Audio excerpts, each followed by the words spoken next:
Não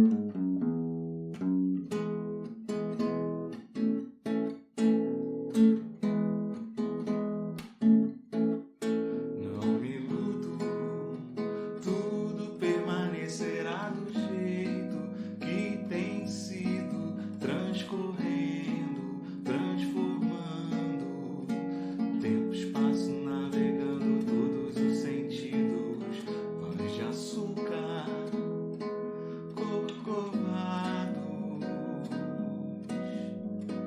fustigados pela chuva e pelo eterno vento, água mole, pedra dura, tanto bate que não restará nem pensamento. Tempo rei, ó tempo rei, ó tempo rei, transformai as velhas formas do viver,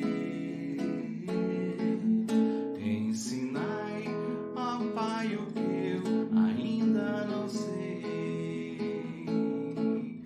Mãe Senhora do Perpétuo Socorrer.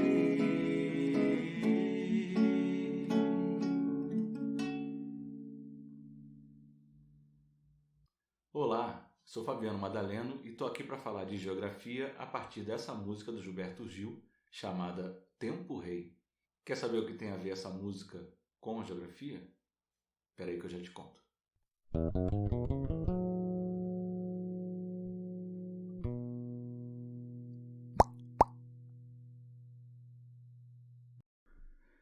Então vamos lá. A música Tempo Rei do Gilberto Gil, né? O que ela tem a ver com o conteúdo da geografia, né? Vamos ver a letra um pouquinho para depois a gente falar nisso. Não me iludo, tudo permanecerá do jeito que tem sido, transcorrendo, transformando, tempo e espaço navegando todos os sentidos. Pães de açúcar corcovados, fustigados pela chuva e pelo eterno vento. Fustigado é machucado, né, açoitado. Água mole, pedra dura, tanto bate que não restará nem pensamento. Tempo rei, ó tempo rei, transformai as velhas formas do viver. Mais à frente tem um outro pedacinho que nos interessa muito, eu não cantei no início, mas tem aqui, que é a parte de mães zelosas, pais coruja, vejam como as águas de repente ficam sujas. Guardem essas ideias porque elas são importantes. E por que elas são importantes? Na verdade, o que a gente vai falar nesse vídeo é sobre os tais processos formadores do relevo. O que é o relevo? O relevo são as formas que existem na superfície terrestre. E essas formas, elas derivam da ação de alguns agentes, né? E aí, a canção, é claro que ela fala de outras coisas além disso, mas ela pode ser interpretada em alguns pedaços, né, a partir dessa percepção dos processos que transformam a superfície terrestre, dos processos que transformam o relevo terrestre, né? Então, a gente tem aqui a ideia de pães de açúcar corcovados, fustigados pela chuva e pelo eterno vento. Na verdade, está falando de um processo de transformação que o vento e a chuva fazem, né? Água mole e pedra dura, tanto bate até que fura, no caso aqui, tanto bate até que não restará nem pensamento, também faz uma relação direta com esses processos, no caso aí são processos externos que transformam a superfície terrestre, né? Mas a concepção mais ampla da canção, que interessa muito também, é a ideia de que tudo permanecerá do jeito que tem sido, mas não é que permanecerá do jeito que tem sido imutável, não, justamente o contrário, permanecerá do jeito que tem sido, transcorrendo e transformando. Tempo e espaço navegando em todos os sentidos. Ou seja, tudo vai permanecerá do jeito que é, mas na verdade o jeito que é uma eterna transformação. E essa concepção, ela é importantíssima para esse vídeo de hoje, para essa relação que a gente vai estabelecer hoje. Por quê? Porque a gente vai estar justamente falando desses processos, dos agentes que são capazes de gerar essa transformação constante no relevo e na superfície terrestre. Então, esses agentes formadores do relevo, eles podem ser divididos em dois grandes grupos, os agentes internos e os externos. E eles são internos e externos em relação a quê? Em relação à superfície terrestre. O conjunto de agentes internos é aquele conjunto de agentes que está relacionado a processos que ocorrem abaixo da superfície terrestre. O conjunto de agentes externos está relacionado aos agentes que ocorrem na superfície terrestre, ou seja, eles atuam na superfície terrestre. E a conjunção entre esses dois grupos é a articulação entre esses dois grupos que vai gerar todas as formas de relevo que a gente conhece do jeito que estão hoje e do jeito que elas vão ficar no futuro, né? Porque elas estão em eterna transformação, assim como a música ressalta. Então, os agentes internos e externos combinados, eles vão gerar as diversas formas de relevo.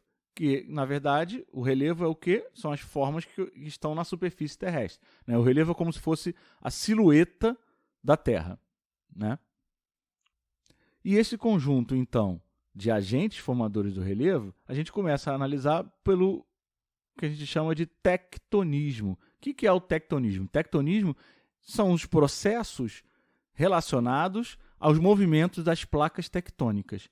As placas tectônicas, na verdade, elas podem fazer dois tipos de movimento. O movimento horizontal, lateral, e o movimento vertical, ou seja, para cima e para baixo. Esse movimento lateral ele pode gerar um processo chamado de orogênese.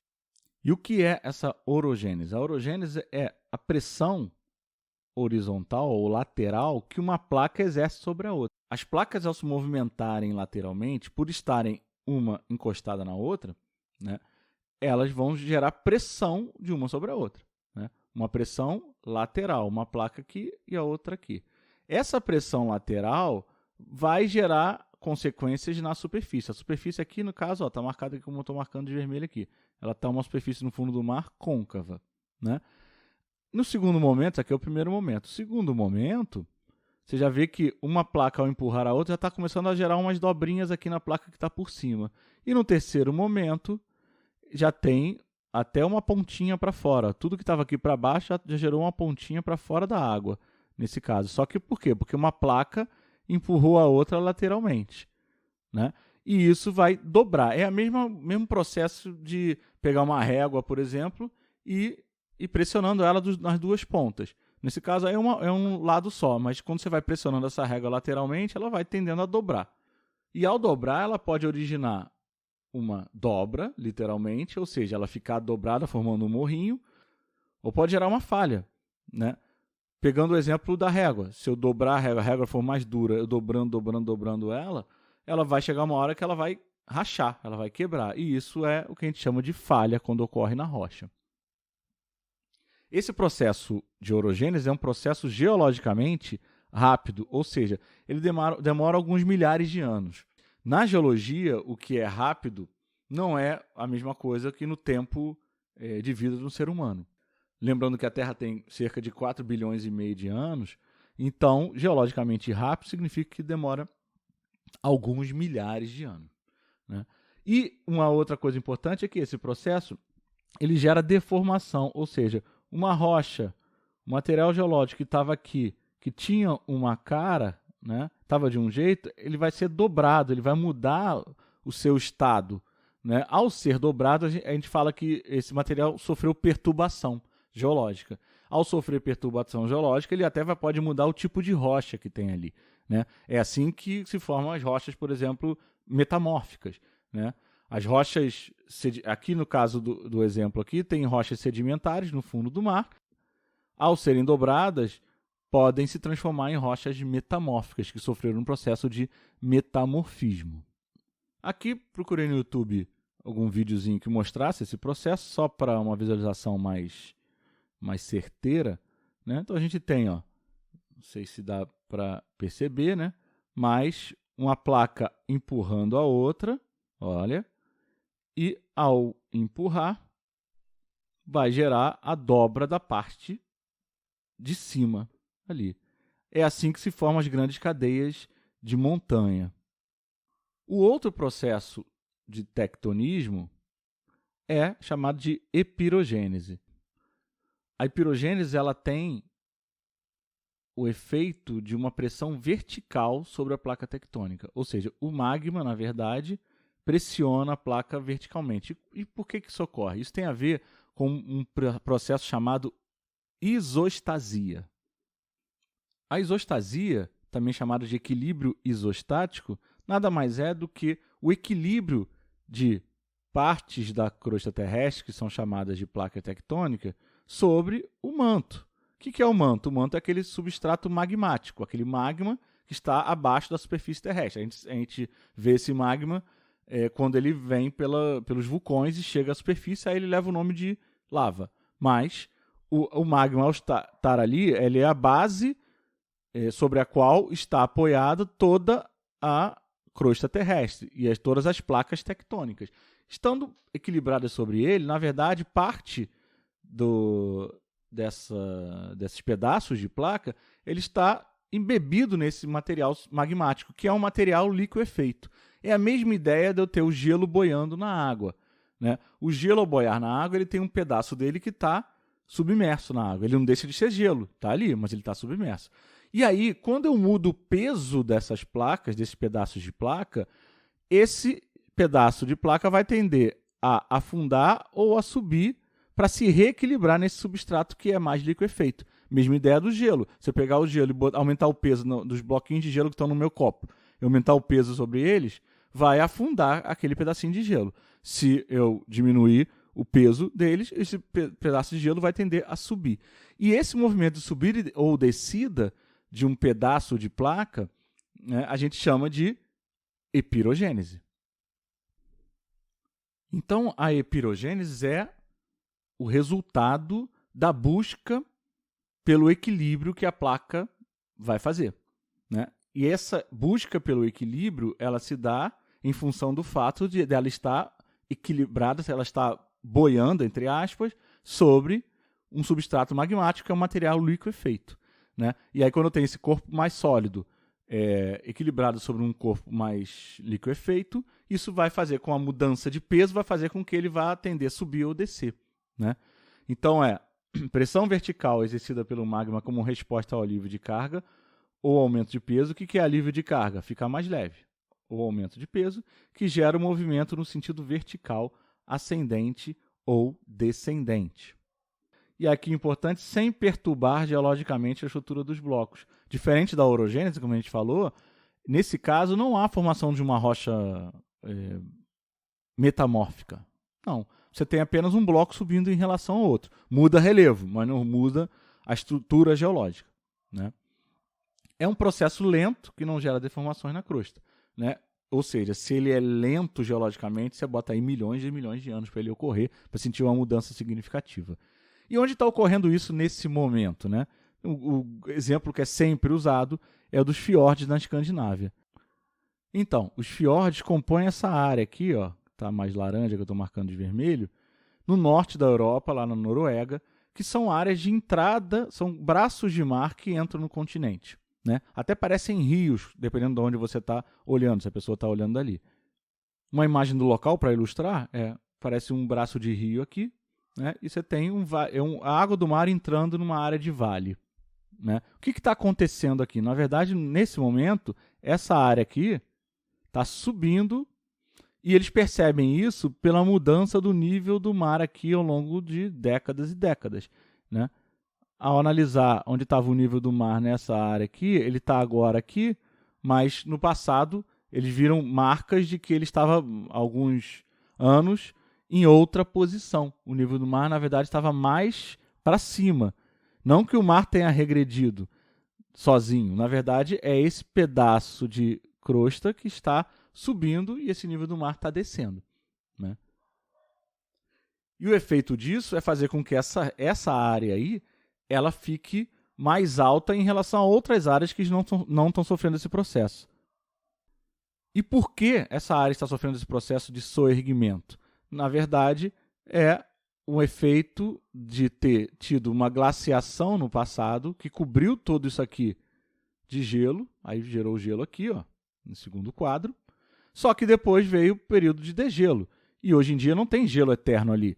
Então, o grande peso que as camadas de gelo exerceram durante alguns milhares de anos na região, hoje em dia não tem mais. Consequentemente, esse pedaço de placa ele está subindo porque ele está se reequilibrando. Mas é um processo muito lento. Significa o quê? Quem está lá não está vendo isso acontecer, está sofrendo e está tendo que se equilibrar ali em cima. Não. Eles apenas medem isso em função da mudança do nível do mar ao longo de dezenas e dezenas de anos. Então, você tem essa subida dessa região aqui, dessa área. Você vê aqui a foto seria mais ou menos, que eu mostrei antes, esse barquinho aqui. Então, tem a subida disso tudo e o nível do mar descendo. Então, como eu coloquei aqui, causam movimentos do nível do mar, que são chamados de movimentos eustáticos, podendo ser do tipo de transgressão, ou seja, o avanço do mar sobre o continente, ou regressão. No caso dos fiordes, é um movimento de regressão, de recuo. Mas se botar gelo de novo ali e começar a fazer um processo de descida dessa região, vai provavelmente ocorrer um processo de transgressão marinha, de avanço do mar sobre o continente. Com isso, a gente fecha a ideia inicial que a gente queria apresentar nesse vídeo e indica para os próximos vídeos trabalhar com vulcanismo, abalucismo, a relação do vulcanismo, do abalucismo e da ação dos agentes externos com essa música. Por enquanto, a gente teve duas relações básicas que a gente pode estabelecer do que a gente viu com a música. Primeiro, a ideia de que há um processo contínuo de transformação, ou seja, o processo de orogênese e pirogênese, eles estão ocorrendo hoje em diversas partes do mundo. O processo orogenético é o responsável pelas grandes cadeias de montanhas do mundo, que ainda continuam sofrendo a pressão lateral e continuam sendo dobradas. Mas ele também já ocorreu em áreas que não continuam sendo dobradas. Por exemplo, no Rio de Janeiro, o Pão de Açúcar e Corcovado. São duas dobras que estão relacionadas a um processo orogenético. E a pirogênese ela pode ser citada como sendo o exemplo claro desse processo contínuo de transcorrer e de transformar, porque ela está ali ocorrendo e ninguém está percebendo. E essa é uma das ideias que a música fala. Na próxima a gente continua com esse assunto. Aguardem, confiem e fui!